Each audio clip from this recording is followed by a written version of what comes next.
Información a toda hora en la televisión pública. La presidenta de la Nación, Cristina Fernández de Kirchner, encabeza en Tecnópolis, en Villa Martelli, la cena oficial por el Día de la Industria. Allí estamos.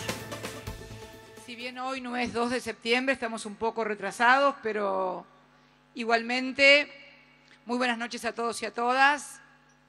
Señores que me acompañan en la mesa en representación de los distintos sectores que conforman la industria nacional, Unión Industrial Argentina, CAME, CGE, CEGERA, y también darle la bienvenida a la Unión Industrial de la provincia de Buenos Aires, que decidió también unificar hoy esta conmemoración de la industria nacional. La verdad que yo venía con un montón de papeles, con un montón de números y con filminas que seguramente íbamos a aburrir a todos, porque este corto que acaban de pasar con testimonios, creo que evidencian muy claramente lo que hemos vivido estos años. En principio, la verdad que me gustaría que esta gente que aparece en el corto y que existe en la República Argentina, no es mentira, no es gente que hemos contratado para que aparezca diciendo estos son importantes empresarios argentinos, que están además en importantes actividades de la industria argentina, testimoniando lo que ha sido el desarrollo industrial.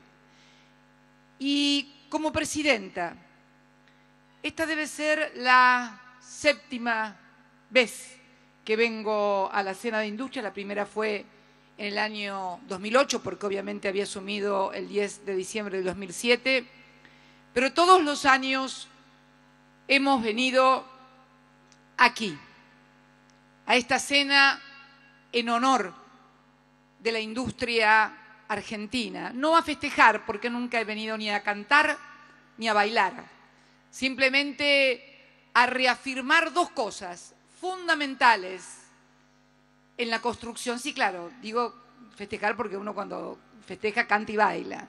Acá venimos a hacer un acto de presencia, pero fundamentalmente un acto de convicción de lo que son estos 10 años y de lo que hemos apostado, porque apostar a la industrialización de un país no es una decisión económica.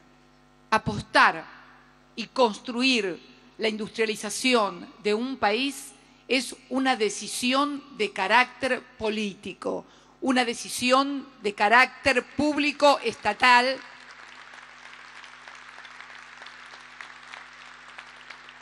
que apunta esencialmente también a configurar en qué modelo de sociedad queremos vivir y qué país queremos tener.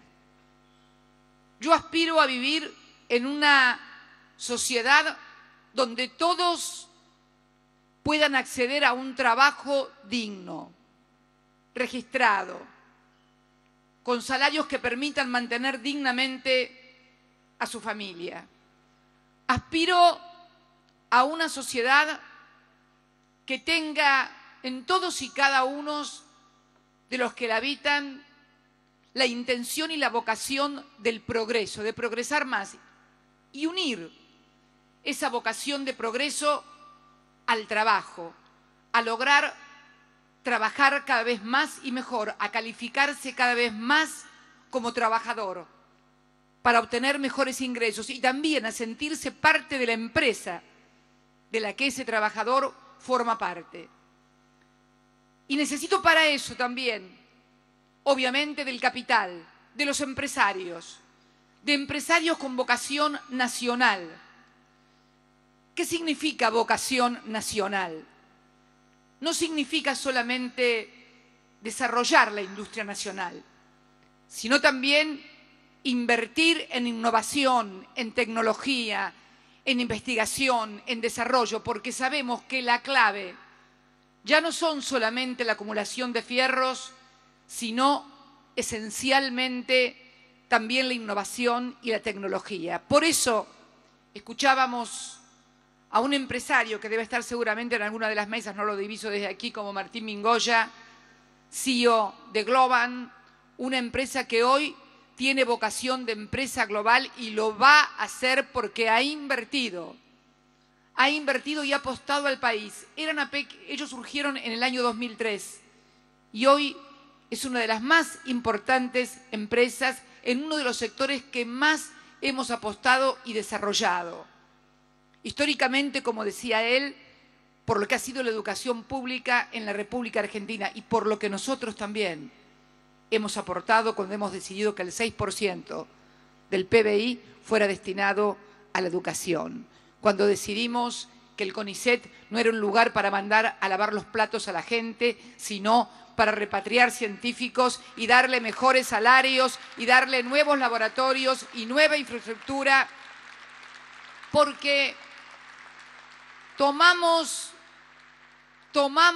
el desafío, el gran desafío de unir la ciencia con el capital. Normalmente siempre hubo en el mundo científico, por pruritos, por prejuicios, en nuestras academias, en nuestras universidades, una cierta lejanía del capital o de las empresas porque se consideraba como contaminante a la ciencia con el dinero, cuando en realidad sabemos que no hay posibilidades de avanzar en la investigación científica si no la aplicamos al trabajo, a la producción, a la rentabilidad, para que esa rentabilidad vuelva a generar inversión y mayor densidad al entramado de investigación, desarrollo e investigación tecnológica. Por eso hemos duplicado y estamos en más de 120.000 metros cuadrados. En realidad empezamos con muy poco de espacios destinados a la infraestructura de ciencia y tecnología.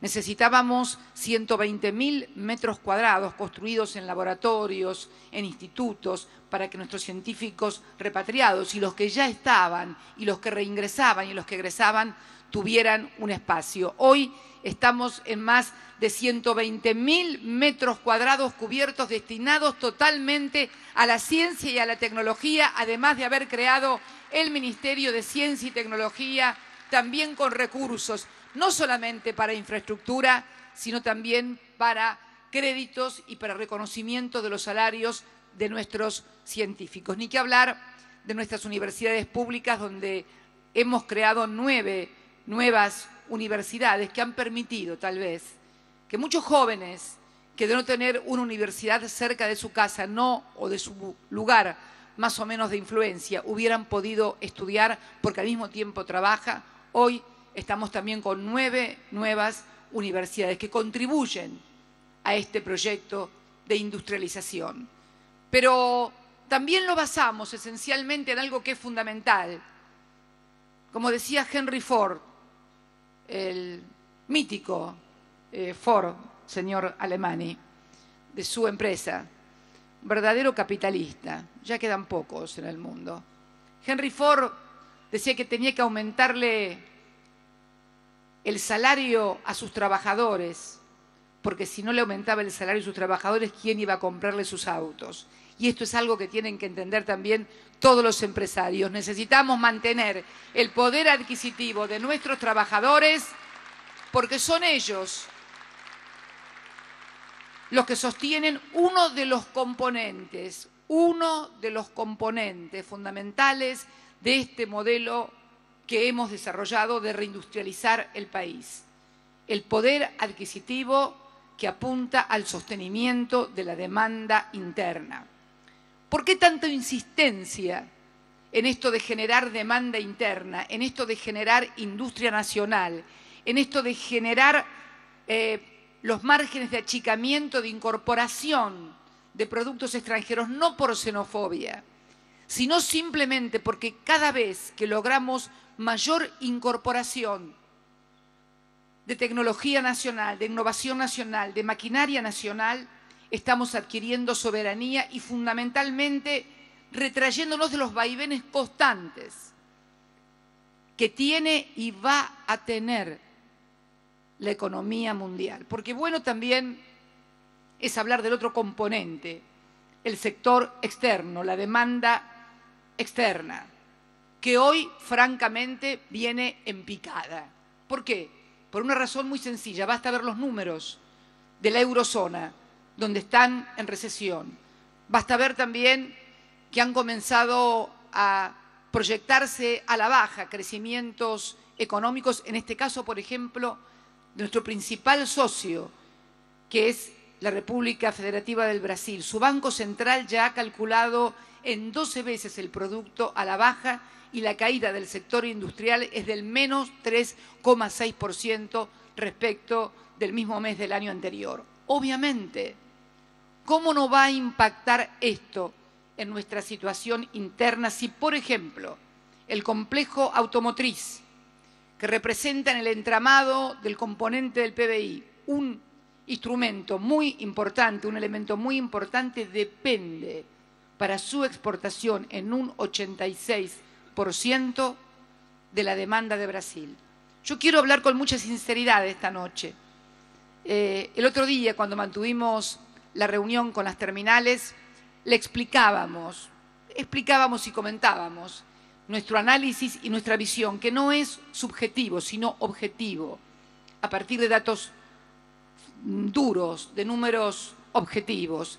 Y veíamos ese 86% de la colocación de nuestros productos automotrices únicamente en un solo mercado. Esto no fue una decisión que tomara el gobierno ni del presidente Kirchner ni de quien les habla. Esto es una decisión de las casas matrices, tanto de las automotrices que están aquí como de las mismas automotrices que están en la República Federativa del Brasil. Hubiera sido tal vez más conveniente, por lo menos para los intereses del país y de las filiales locales, diversificar los mercados de exportación a distintas regiones de Latinoamérica o también a otras partes como el África, etcétera, para no estar pendiente de un solo mercado que al tener un problema evidentemente nos impacta negativamente. Les digo algo, si nosotros sacáramos la caída que tuvo el complejo automotriz, producto, vuelvo a repetir, de la caída de la demanda externa, si lo sacamos de los 10 complejos industriales que analizamos para determinar PBI, para determinar capacidad instalada, para determinar actividad industrial, hoy la industria estaría creciendo entre el 1,2 y el 1,5%. Lo que pasa es que ha sido tan brusca, tan brutal la caída del complejo automotriz que por su ponderación dentro del índice arrastra a la totalidad de la industria. Por eso el otro día decíamos que era importante sostener el mercado interno. ¿Qué hicimos entonces? Lo explicaba el titular de Toyota. Debo decir que la actitud de las automotrices no ha sido, y el comportamiento de las automotrices no ha sido similar en todos los casos porque sería muy injusto generalizar. Lo escuchábamos recién al titular de Toyota Argentina hablar de lo positivo que ha sido el Plan Procreauto, que fue el instrumento que utilizamos para dinamizar el mercado interno, para dinamizar la demanda interna. Y el otro día, en la reunión que mantuvimos con las terminales y con los concesionarios y también con los sindicatos, determinamos claramente que a fines de agosto se habían vendido aquí en el mercado interno más de 500.000 de unidades. Si nosotros intensificamos y no se boicotea el Plan Procreauto, estamos en condiciones de acercarnos a las mismas ventas del año pasado, porque hay mucha gente que quiere renovar su auto, comprar su auto, y parece mentira que en una sociedad capitalista, o por lo menos cuyos empresarios quieren ser capitalistas, la gente quiera comprar y determinados empresarios no le quieran vender. Esto no habla de una buena actitud empresarial y así se los manifesté con la sinceridad y la crudeza con la que siempre hablo con todos, porque así debe hablar un presidente, no solamente a sus partidarios, sino a todo el país. Un presidente debe hablar con la verdad a todos, cuando duela, cuando esta verdad muchas veces no les guste a todos. Si logramos este instrumento que puso a disposición del mercado y de las automotrices el Gobierno Nacional, Procreauto, lo decidimos estimular, no boicotear, vamos a tener buenos resultados. También va a ser necesario rever políticas, como le dije a los titulares de las terminales, porque saben que las casas matrices nos quieren trasladar sus crisis en Europa o en Estados Unidos a nosotros los argentinos. Y lo que no vamos a permitir nosotros, sobre todo después que hemos hecho los deberes, porque hemos hecho los deberes durante mucho tiempo, nos dijeron que las terminales, nos dijeron que necesitaban que nosotros regularizáramos la situación con el Club de París, porque de esta manera las agencias de desarrollo de sus países, sus casas matrices, les iban a poder dar crédito porque habíamos regularizado esta situación. Pues bien, señores, por primera vez, un gobierno argentino, con una deuda que se arrastra desde 1956, regulariza la situación del Club de París, con el Club de París, y paga más de 640 millones de dólares para precisamente darle un instrumento a la industria automotriz nacional y la industria en general que puedan pedirle crédito a sus casas matrices, por lo menos para el capital de trabajo aquí en la República Argentina. Y también para las autopartes que forman parte del capital de trabajo, sobre todo teniendo en cuenta que esas autopartes que provienen de los países centrales generan trabajo en esos países centrales con alto valor agregado, porque ustedes deben saber muy bien que hay muchos países que ya no se dedican a la fabricación de autos, sino únicamente a la fabricación de autopartes, como el caso de Austria, de altísimo valor agregado, porque es mucho más rentable. ¿Qué es lo que les decimos entonces? Vamos a debatir y a discutir cómo se asignan estos cupos para que podamos seguir incentivando la industria, pero teniendo en cuenta dos cosas: el nivel de cooperación con el mercado interno, el nivel de agregación de valor nacional, porque no puede ser que sigamos importando absolutamente todas las piezas y no permitamos el desarrollo de la industria autopartista nacional, que genera muchísimo empleo porque son pequeñas y medianas empresas. Tenemos que apuntalar a nuestras autopartistas. ¿Cómo? ¿Cómo se hace? Porque yo sé lo que pasa en el mercado autopartista, todos lo sabemos. Obviamente es el eslabón más débil frente a la terminal. ¿Qué necesitarían nuestro mercado autopartista?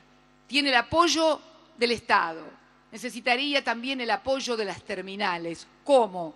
Con contratos de más larga duración, con precios que le permitieran, con esa larga duración, tomar créditos para lograr innovación, desarrollo y tecnología y crear una industria autopartista nacional fuerte que le permita, además, a las terminales contar, porque no van a decir que no es mucho más barato para una terminal tener al autopartista pegada a su línea de producción que la autoparte que tiene que venir desde la otra parte del mundo. Entonces, la logística, que todos sabemos que hoy es parte esencial de la competitividad, y la lógica nos indica que una industria automotriz requeriría tener a sus autopartistas prácticamente pegadas, no tal vez el 100%, porque sabemos que hoy en ninguna parte del mundo se fabrica el 100% de un producto enteramente en el país, pero por lo menos un 40 o un 50% de cada uno de esos autos con autopartes locales pegadas a sus líneas de producción para tornarlos más competitivos y tener también autos más baratos, de modo tal que si tuviéramos autos más baratos pasara lo que pasa en Estados Unidos, que la gente los cambia con mayor frecuencia, realimentando el mercado. Me detengo muy especialmente en este tema de las autos y los automotrices por la infinidad de reclamos que hemos recibido a partir de gente que va con su plata en efectivo, de gente que le aumentan las cuotas y de gente que quiere tener sus autos. Por favor, les pido a todas las autopartistas, véndanle autos a los que quieren comprar. Por favor, es el comportamiento mínimo que le pedimos a la industria automotriz, que yo sé que lo va a hacer. Estoy convencida de que lo va a hacer, porque estos años han sido muy buenos y porque necesitamos además, yo les comentaba también que la crisis, cuando uno observa el desarrollo de la rentabilidad de las automotrices desde el año 2004 a la fecha, vemos cómo sigue impactando la crisis del año 2008. Miren, entre el año 2004, 2005, 2006 y 2007, me acuerdo porque fue mi primera elección como presidente, la rentabilidad de las automotrices en porcentual sobre millones de dólares vendidos en unidades oscilaba entre el 4 y pico, y una de las más bajas fue ya la del 2008, que nos tocó la última colita del último trimestre por la crisis, que fue del 3,70, pero llegaron a tener hasta un retorno del 4,8.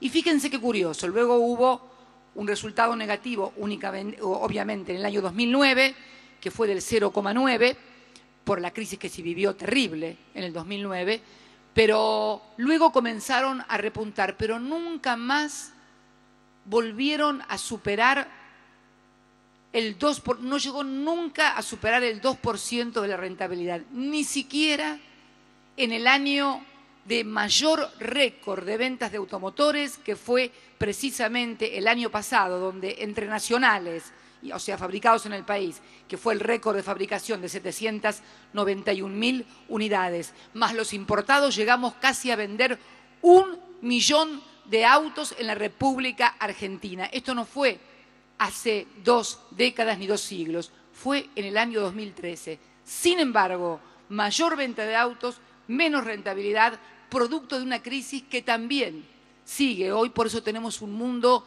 que se está calculando a la baja. Y como ese mundo se está recalculando a la baja, nosotros tenemos que sostener fuertemente el mercado interno. También quiero decir que ha habido una política, como lo señalaba recién el video que nos tocó ver, de cómo hemos sostenido ese mercado interno, con préstamos del Bicentenario, con préstamos a partir de la modificación de la Carta Orgánica del Banco Central, con préstamos como el Fondiar.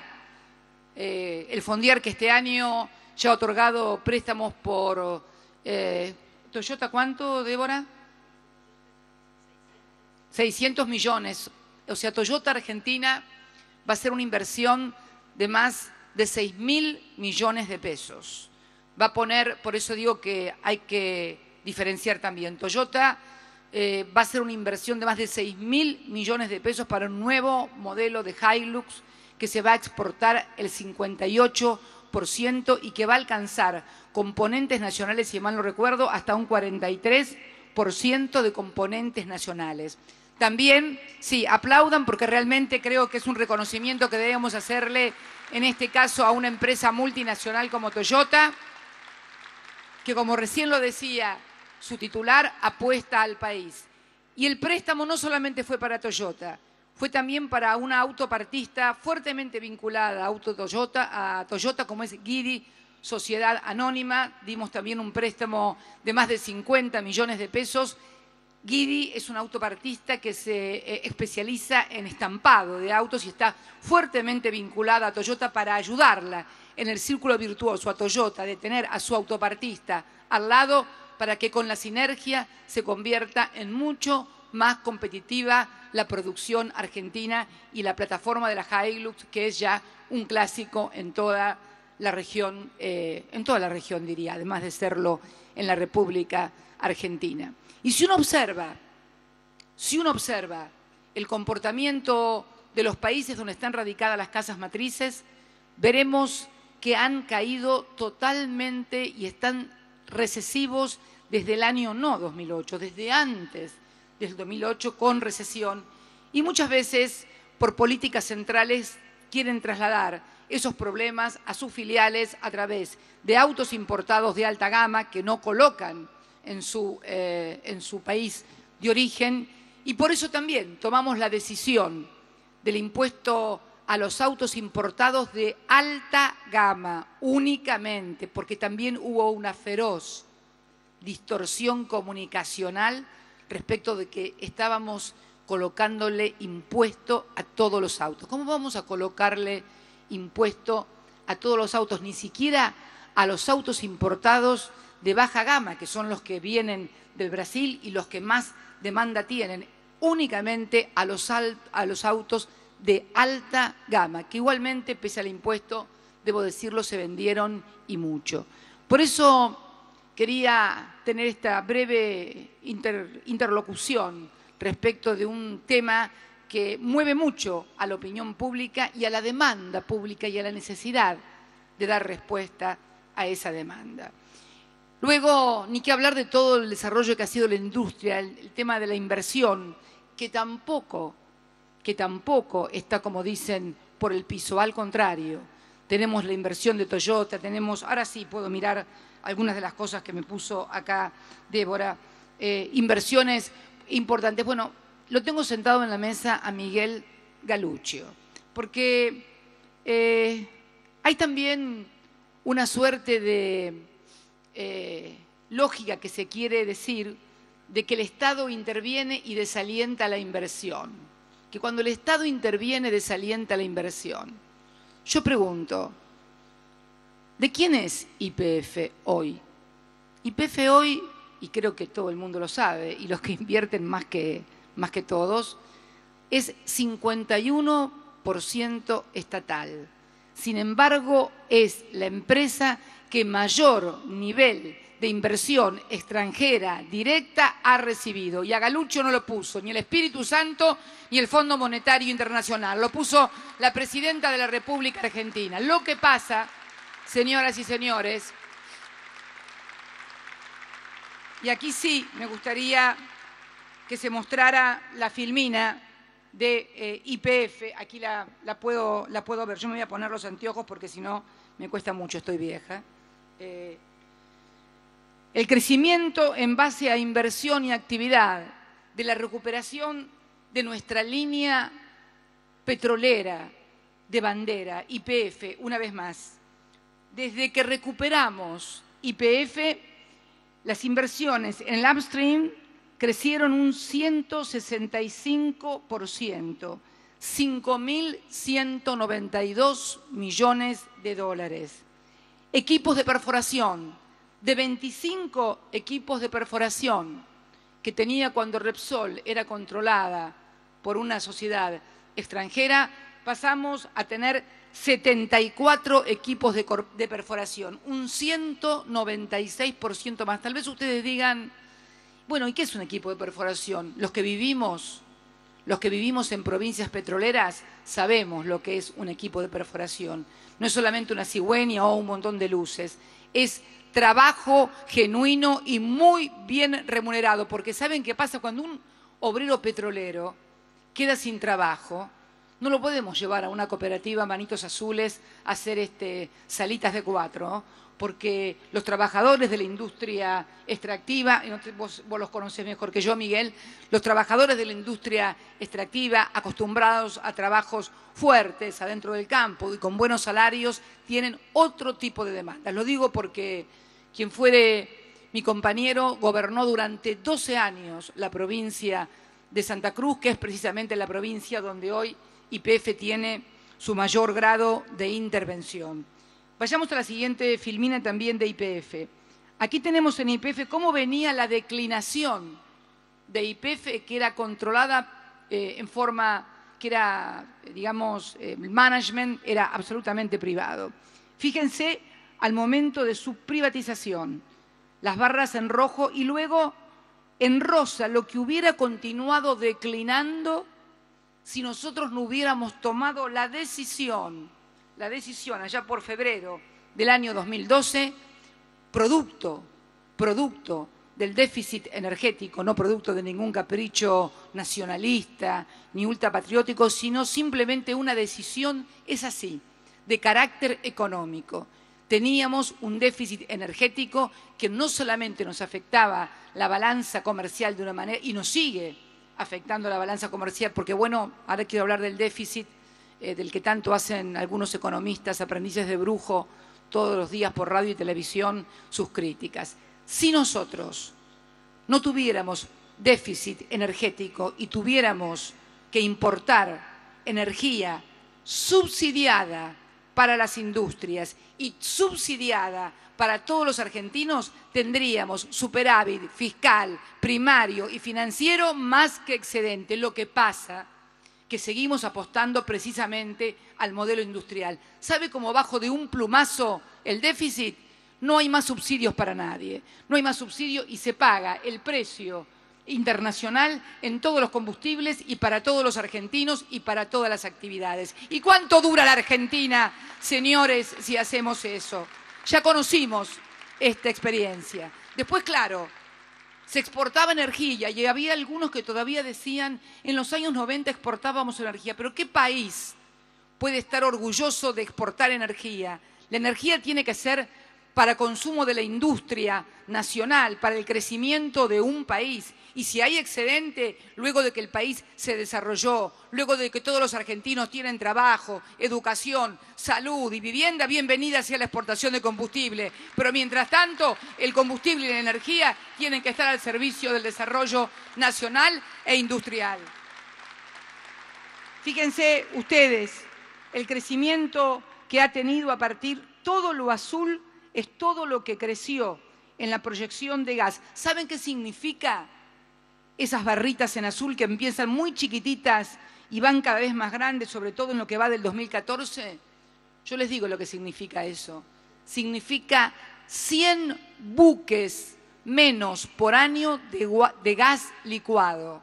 100 buques menos que tenemos que importar de gas licuado. Imagínense lo que esto impacta en divisas por un lado, en balanza comercial, y lo que significó en generación de puestos de trabajo este incremento que ha tenido la petrolera estatal. Sí, la petrolera estatal, y tan estatal que no le importó a una empresa como Chevron venir a invertir lo que invirtió, como tampoco le importó a Petronas, pese a que es estatal, porque Petronas también es estatal, a venir a invertir a la Argentina, o a Total o a Dow Chemical, porque ¿saben qué? Cuando una empresa está bien administrada y es rentable, no importa si es estatal, privada o mixta, lo importante es que dé ganancias y retorno a sus accionistas. Por eso, hoy la acción de YPF, que es una empresa estatal, es de las más valoradas y de las más estables del mercado. Vamos a la próxima filmina. Aquí tenemos el crecimiento del empleo, de 46.000 a 66.000, entre puestos directos e indirectos de trabajo, con salarios que ustedes saben son de los mejores del mercado, porque tanto los directos pertenecientes a la petrolera como todas las empresas de servicios que le prestan servicios, obviamente, a la estatal, tienen de los salarios más altos en los convenios que se han celebrado. Vamos a la próxima filmina, por favor. Aquí tenemos otro tema también. Prontamente vamos a tratar la ley de hidrocarburos. ¿Para qué queremos una nueva ley de hidrocarburos? Para fijar reglas de juego claras, previsibles y transparentes que resguarden los intereses de las provincias, que son las propietarias de los recursos desde la reforma del 94, pero que también aseguren que ser gobernador de una provincia no te dé patente de corso para otorgar áreas a cualquiera sin ningún tipo de control y sin un modelo general que asegure transparencia al mercado y no genere que vengan a invertir del exterior. Porque si no ponemos reglas claras,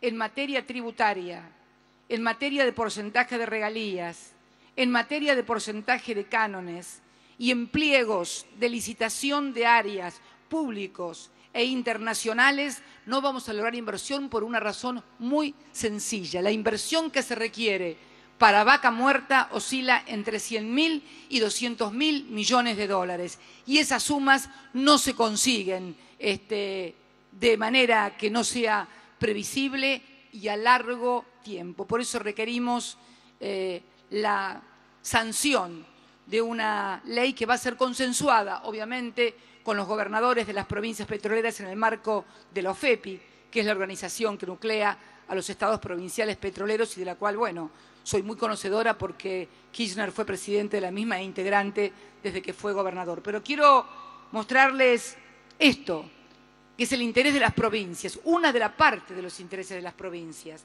que son las regalías. Fíjense lo que se cobraba en regalías en el año 2011 y fíjense lo que se cobra en regalías en el año 2013 en las provincias.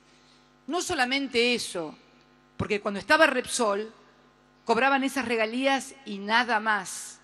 Ahora, al ser socias de la empresa, van a cobrar también dividendos y utilidades de la rentabilidad de la empresa. Lo digo porque me tocó formar parte, como provinciana lo digo, a la provincia de Santa Cruz, del modelo de YPF.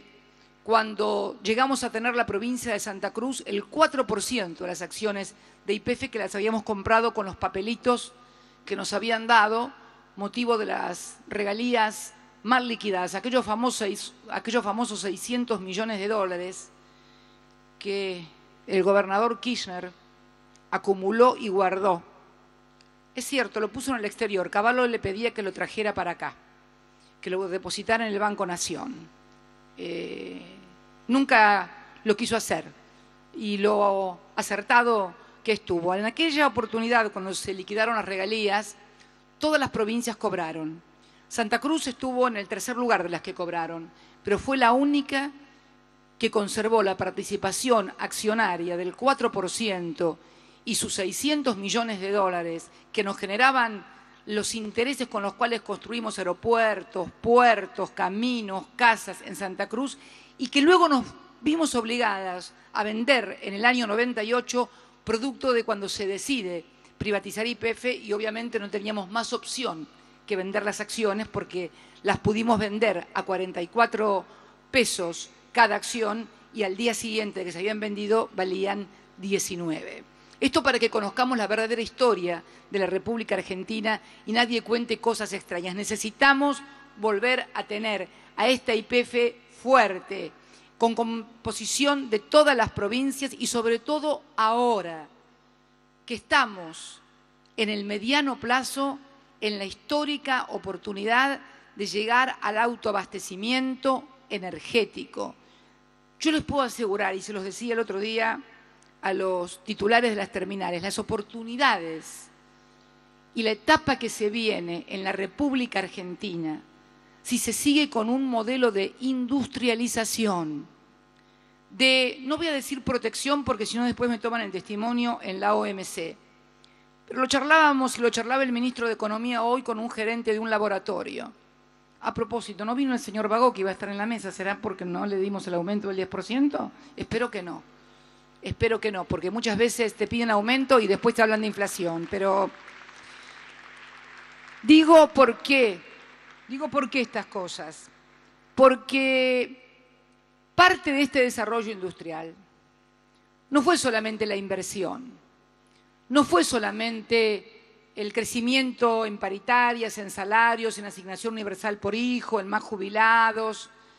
Parte también fue porque se desarrolló un sistema de administración de comercio exterior que debe proseguirse, porque además tenemos mayor apertura que en los años 90.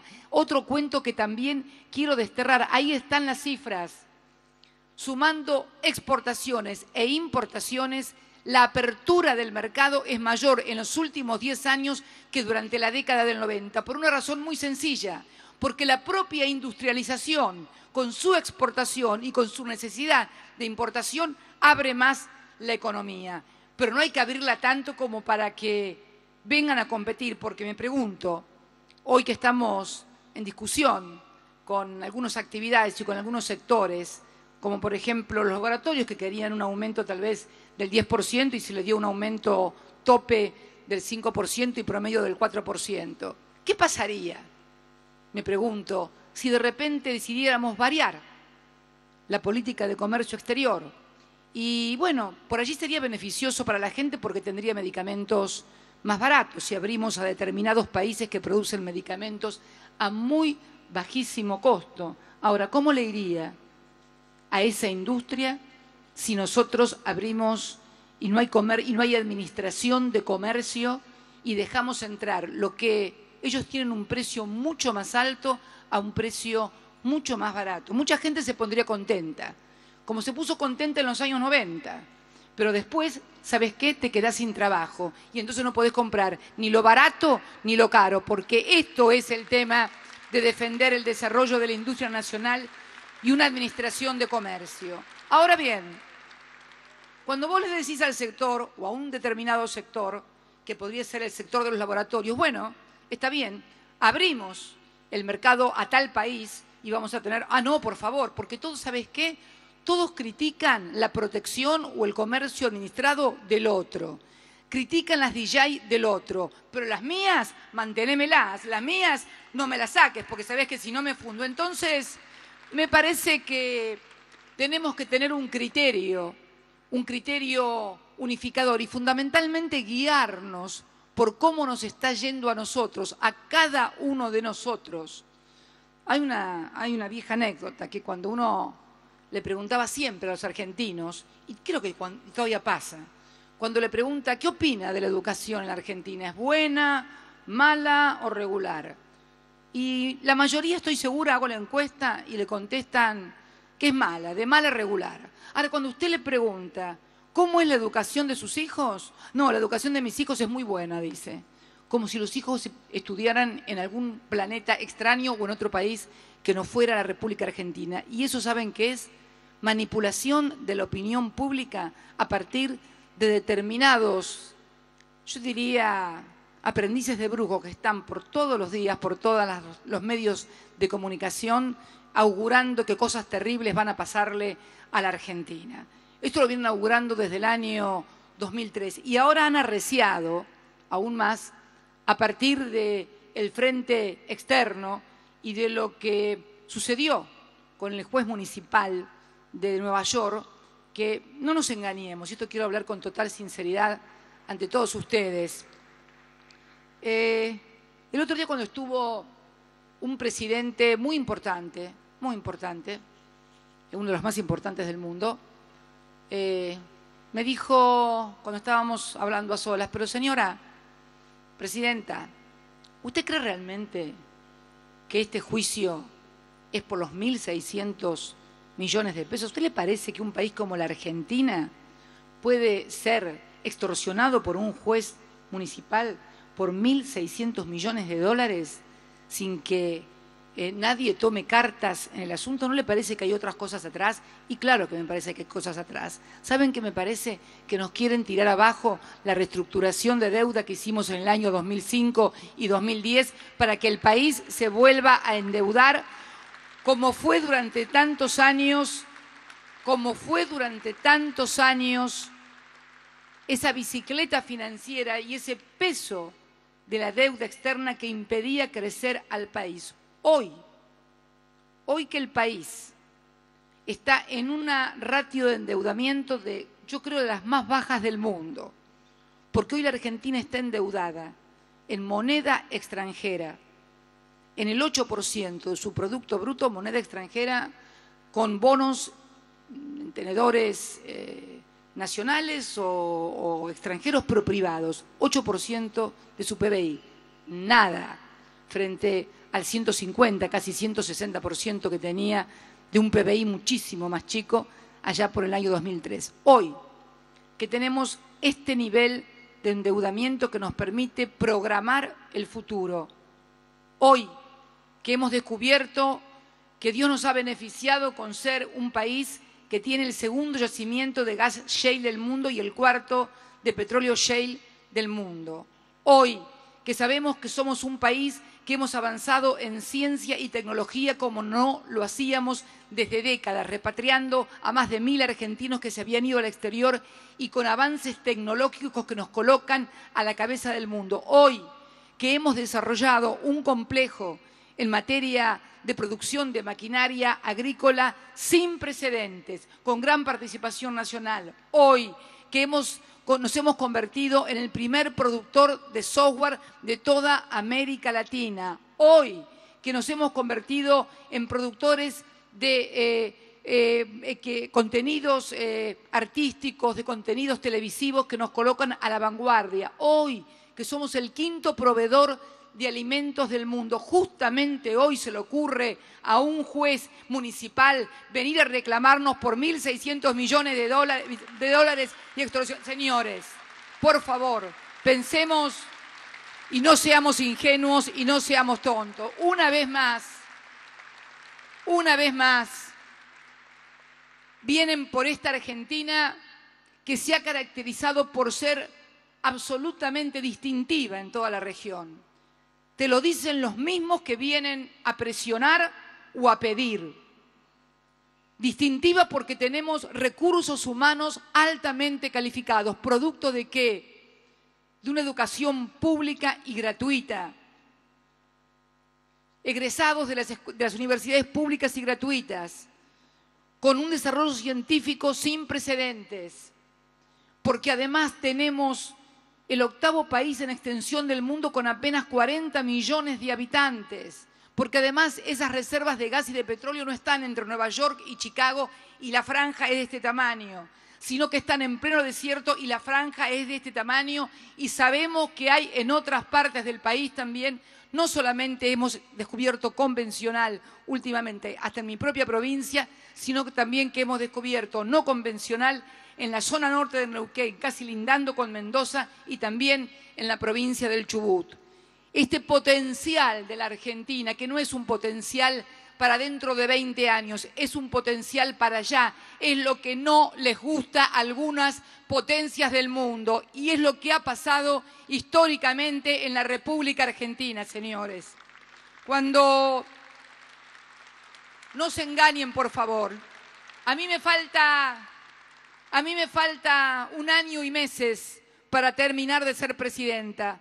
Pero a ustedes, para seguir siendo empresarios, tienen toda una vida, la de ustedes y la de sus hijos, para cuidar sus empresas, para cuidar lo que han logrado, y a los trabajadores para cuidar las conquistas sociales que han logrado. Yo les pido, por favor, que no se distraigan, que no los engañen, que sepan cuáles son las cuestiones que se están discutiendo en el mundo, señores. Y no es que tenga visiones conspirativas, en absoluto. ¿Saben por qué es tan importante? Un funcionario, un exfuncionario que vino en nombre de ciertos intereses a entrevistarse con algún funcionario de nuestra administración, le dijo que hoy éramos la Arabia Saudita. Textuales palabras, la Argentina. Arabia Saudita. Y claro, ¿cómo no vamos a ser Arabia Saudita si somos una región de paz? Porque sacar petróleo hoy en la región de Medio Oriente es casi, además, una aventura en donde se te puede ir la vida, un lugar que va a tender a complicarse de manera internacional, porque quienes presidimos el país y quienes tienen aspiraciones de conducirlo deben tener una mirada estratégica sobre no lo que pasa únicamente en su quintita o en la próxima campaña electoral, sino en el mundo que estamos y en el mundo que se viene. Y el mundo que se viene, señores, es un mundo complejo, donde van a querer tener nuestras reservas petroleras porque va a ser muy difícil ir a otros lugares a recurrir por ellas porque están con un altísimo grado de conflictividad militar y religiosa, señores. Lo cual ya no es la guerra convencional que vivimos en el siglo XX, que yo digo eran las últimas guerras de la modernidad. Ahora estamos viviendo las guerras de la posmodernidad, las guerras donde los aliados cambian de un día para el otro. Fíjense si no, este ejército islamista que está en Irak, hoy, ¿saben dónde se entrenó? ¿Dónde se entrenó militarmente? Se entrenó militarmente combatiendo al gobierno de Siria, el gobierno de Al-Assad. El mismo gobierno que hoy, digamos, tiene que aliarse prácticamente con el que lo estaba combatiendo, dándole armas a sus rebeldes, porque las cosas se dieron vuelta en apenas 1 año. Y podemos contar historias de estas, y esto tiene que ver en la política del mundo, y la política del mundo tiene que ver con los intereses de la Argentina. Por eso les pido a todos que estén muy atentos y con los ojos muy abiertos. Lo que ayer hemos logrado los argentinos también, en Naciones Unidas, en esa resolución 68/304, que debe convertirse en un verdadero orgullo de la diplomacia argentina y de la historia argentina, donde por primera vez Naciones Unidas, el mundo, El mundo, nos decían que nos habíamos caído del mundo. ¿Dónde está el mundo si no es en ese edificio de tantas plantas frente al río Hudson, allí en Nueva York? Allí el mundo nos dio 124 votos para decir que había que reglamentar las reestructuraciones de deuda soberana y hacer un tratado internacional para alejar definitivamente a los buitres que medran con las deudas y fundamentalmente con la miseria y la dignidad de los distintos pueblos de nuestro planeta. Ayer fue un gran día para la humanidad, no solamente para la Argentina, señoras y señores. Y estas cosas que parecen de la política tienen que ver con la economía, porque las decisiones políticas siempre se toman en base a decisiones estratégicas económicas. Por eso a mí me gusta primero hablar de política y después de economía, porque si uno no entiende cómo viene la política a nivel nacional, internacional y regional, puede tomar decisiones muy equivocadas a nivel económico. En cambio, si ve cómo se está moviendo el mundo, cómo se está moviendo la región, cuáles son nuestras posibilidades y potencialidades, y en base a eso toma las decisiones, no digo que no puede equivocarse, pero les aseguro que tiene muchas menos probabilidades de errar que de alguien que toma las decisiones creyendo que es acá y nada más que en la República Argentina donde van a impactar, o donde los convencen, tal vez, como convencieron a otros llevándolos a la Asamblea del Fondo Monetario Internacional, que todos éramos altos, rubios y de ojos celestes. Yo no quiero ser rubia, alta ni de ojos celestes. Soy argentina, soy lo que soy y creo que el deber que tenemos todos precisamente es el de preservar este modelo de industrialización, que las cifras eran harto elocuentes, que también son elocuentes los grados de inversión que estamos logrando. Hablábamos de YPF, pero hablamos también de Toyota, hablamos de, no voy a dar todos los nombres que me puso Débora, pero que nos están dando un nivel de inversión de más de 20 puntos sobre el Producto Bruto Interno. Sí, señores, pese a lo que se escriba, lo que se diga o lo que se repita. Y cuando usted habla con alguno, y les pasará a muchos de ustedes, que hablan por allí con algún otro colega que le dice, no, bueno, pero las cosas... Y a poco comentan, no, a mí me va bien, pero va a venir mal, que esto y que lo otro, porque quieren generar expectativas de que las cosas van a ir mal para instalar lo que yo denomino la cadena del desánimo nacional. Pese a que todos los datos y todo lo que estamos viendo en el mediano y largo plazo hablan de una Argentina con una potencialidad. Yo solamente les pido que esto que hemos logrado no se derrumbe, se conserve, se acreciente, se profundice, se mejore, pero que se siga con este proceso de industrialización y se siga con esta campaña de valor agregado permanente de ciencia y tecnología. Y para terminar, también uno lee por allí noticias, como me tocó leer hoy, que hablaban de no sé qué porcentaje de chicos que no comían o que tenían problemas de miseria o de indigencia absoluta. Yo tengo acá los datos y seguramente debe haber alguien presente de la Cámara de Industria y Comercio de Carnes y Derivados de la República Argentina, que dio el último informe de consumo de carnes, de proteínas en la República Argentina. En el año 2013, la Argentina consumió por habitante 113 kilos de carne entre ovina, porcina y aviar. No quiero hablarles de lo que ha desarrollado la industria aviar porque ha sido impresionante. Y también, luego de algunas recomendaciones que yo hice en el 2005 de cómo comenzó a desarrollarse la industria porcina realmente. Estamos cerca del autoabastecimiento. Todavía nos falta. Tenemos que lograr el autoabastecimiento en materia porcina también, para lograr mayor independencia. Pero 113 kilos por habitante fue el consumo del año pasado. ¿Saben cuáles eran los récords anteriores? El récord anterior era de los años 70. que había llegado a 95,5 kilos por habitante. Luego una etapa de los 90, donde fue 95,4. Luego en los 80, donde también anduvo por ahí. Y luego en el año 2002, donde bajó abruptamente a 84 kilos, producto de la crisis del 2002. El informe del mes de julio nos habla de un aumento del récord histórico del año pasado y llegamos al récord histórico de 117 kilos de consumo de carne, de proteínas, por cada uno de los habitantes de la República Argentina. Esto habla. ¿Quién se come los 117 kilos de carne? No, por favor, pueden haber situaciones puntuales, pueden faltarnos muchas cosas, pero por Dios, hemos dado un salto cualitativo. Ojalá que por mucho tiempo muchos presidentes puedan seguir anunciando récord de aumento en el consumo de proteínas y también muchos presidentes puedan venir, como yo lo he hecho desde el año 2008, que fue la primera cena, hasta ahora, todos los años, a cenar con ustedes, hombres y mujeres de la industria argentina, a poder mirarlos de frente, a poder mirar juntos videos como el que acabamos de mirar, a escuchar testimonios de colegas suyos como los que acabamos de escuchar.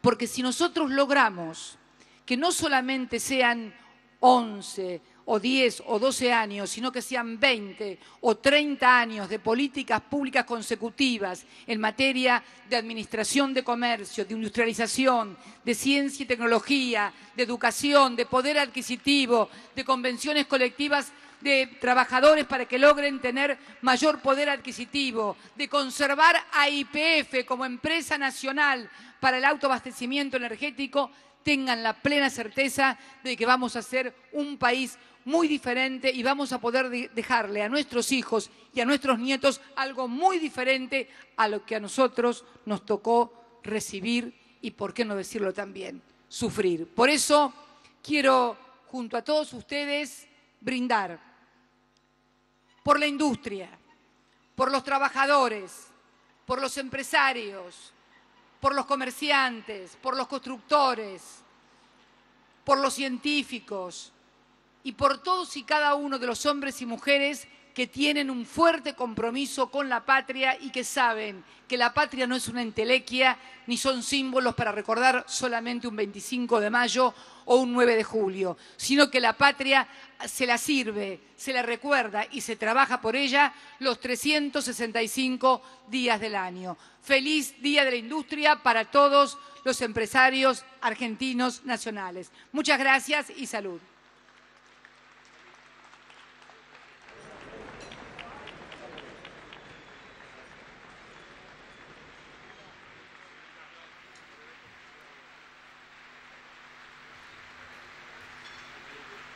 El mensaje de la Presidenta de la Nación, Cristina Fernández de Kirchner, desde Tecnópolis en la cena por el Día de la Industria. Estaremos ampliando toda la información de nuestro país y del mundo pasada la medianoche en el resumen de Visión 7. Los esperamos.